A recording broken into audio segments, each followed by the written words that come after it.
celebrating all things cool in Jacksonville. A local show with a spotlight on the 904. With hosts Eden Kendall and Mark Payton, featuring amazing stories from every neighborhood with Rance Adams. This is River City Live.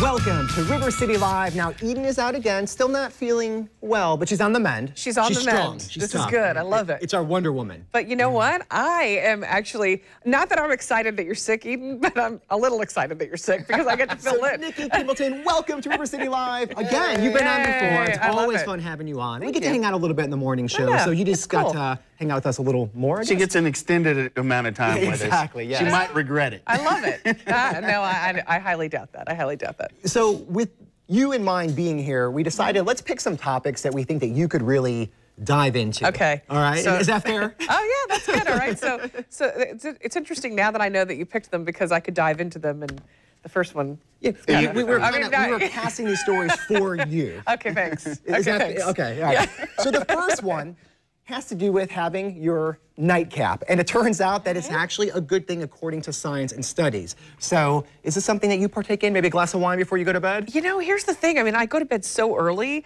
If I have a glass of wine, I guess it would be considered a nightcap, because if I have it, you know, it's like late afternoon. But I really do enjoy a glass of red wine. I really, at night, I think it makes a difference. And when we say at night, again, because your hours are so extreme, like what time is it, like 4 in the afternoon? It's like 4 in the afternoon. That's happy hour for most of us. There's some days. Happy hour is nap time.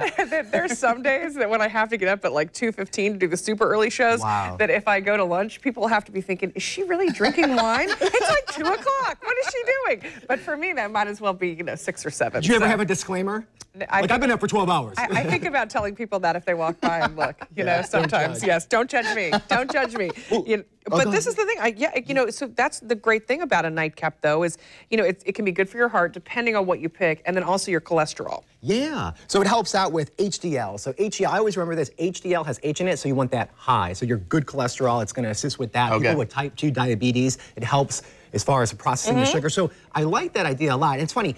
You ever notice with studies, anytime you find a study that caters to your likes and needs, it's the best study you ever. kind of like, you're all over it. You're like, oh yeah. Well, what are some of the flavors that are good for you? Because I want to make sure that I'm So it's not just wine, it's any type of alcohol. Because there's a study done by beer that, that actually has the same qualities with it as far as helping you. Oh. So it can be like in your that's how don't you picture him in like his smoking jacket with his sifter? I like my Cavassier. So I picture your glasses on, your readers, your robe, but then I picture you like in basketball shorts with the socks pulled up, and then with garters. Yeah, with garters, and then you have your little Crocs or something with the socks on. That's how I picture Rance. That's really. So it starts out cool and it all just loses. That is so true. I think that was the same vision that I had in my head. But the thing about, joking aside, the thing about the cognac is this study shows that it doesn't have the same benefits for your heart, and it's not as beneficial to your health as the red wine would be. So if you're going to pick one, the red wine or the port wine, if you have a sweet wine, is the way to go. And then they also say, now this one's hard. When I read this part of the study, they say that it can save you calories too, but it's what you have to do to save those calories. You got to give up the dessert and have the wine instead of having the wine with the dessert. I can do that. I can do that. Well, I think I can, but here's what happens. After I have that glass of wine or so, I lose my ability to say no to dessert, and then I'm like, just bring it on. Take it. Bring me that melted cookie with the ice cream on top of it. Let me tell you, Mark gets his calories at night, because all day I'm like, dude, I need to take a note from your book, because Mark is him and Eden are two of the healthiest eaters. No, I know. Don't eat sugar. No sugar. She's extreme. She's got a great diet. I am probably a B- average. So I'll do an A most of the day, and then there's a 3-hour period where it's an F. I fail. I'll have a box of cereal, not a bowl. A box. Well, do you pour a big bowl, or is it kind of couple bowls to keep the cereal fresh? I've done both. One time we were all out of dishes, and we had one of those big popcorn bowls. Yeah. I put it to you use. You totally did that? Yeah. Oh my goodness. I've done that before. Speaking of good diets, now I don't know whether to be honored or offended that you think I drink at night, and then I also eat a bunch of French fries, because that's the second story, is how fries can kill you. Oh, and if that's the case, I'm a dead man walking. So the story is that if you love French fries, you're twice as likely to die. I mean, so an 8-year study has found that those who regularly eat French fries have double the chance of death than those who don't. But there are some disclaimers to that because it's not necessarily just fried French fries, but they are saying that anything that has been seared, potato seared in boiling oil, it's a type of French fry. This is the worst thing I've ever read. It's a type of French fry. Oh, you? Me? I think we all need a glass of wine right now. we got to balance this out. As Rance has like learned the generous pleasures of fish and chips, and so I'm going with the fried fish, and now we got the French fries too. And truffle fries. Truffle. Oh, those are so. Yeah, that's what I'm saying. Yeah. Like truffle fries, and then that's like the fattening oil on top of the fry that's now going to kill me. I like what you're doing here. You're layering it out. I think somewhere there's a study you just tripled your likelihood to pass.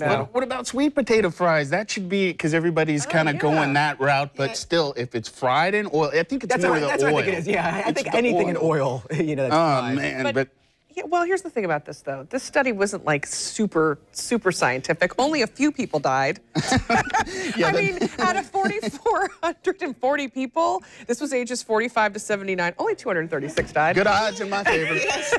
Still, I think with anything, from the first story that we did talking about, like wine and stuff, moderation is key. And then obviously with your fried food, that is key as well. That's a pretty big number. 236 out of 4,400. I'm good. So you're saying there's a chance? There's a chance that you might be the one that lives. Survive. I think I'm going to give up French fries. Is there a food out there that you could not give up no matter what, even if you knew it was really bad for you? Potato chips. Yeah. There's just and that's basically on the list because it's the same. It's really the same thing. God.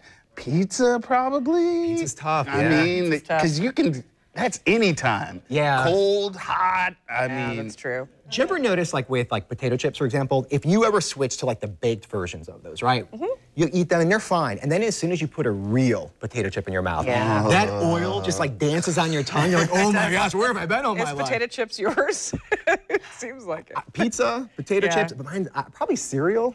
Cereal, yeah. I'm coming to hang out at your house. But the thing is, I think it's because if you open up my little cupboard, it's just filled with cereal because I have all these kids. You know what I mean? So I feel like that's a part of it. Anything with marshmallows in it and stuff. You get those BOGO. I don't eat cereal, but there's a ton of BOGO cereals. And that drives my decision. It does in our house. Do I want 2 boxes of Lucky Charms? Yeah. You apologize to your kids for eating all their cereal? I've had to do that before. Who ate all the cereal? I'm like, I did. But one thing that we just learned from Scary Mommy, it's a great blog, they do a good job of just putting things in perspective when it comes to kids. And what they say is that kids, especially toddlers, they just simply do not apologize. They refuse to apologize no matter what. Yeah. They're all about themselves. And a lot of times they really don't understand that they should be apologizing.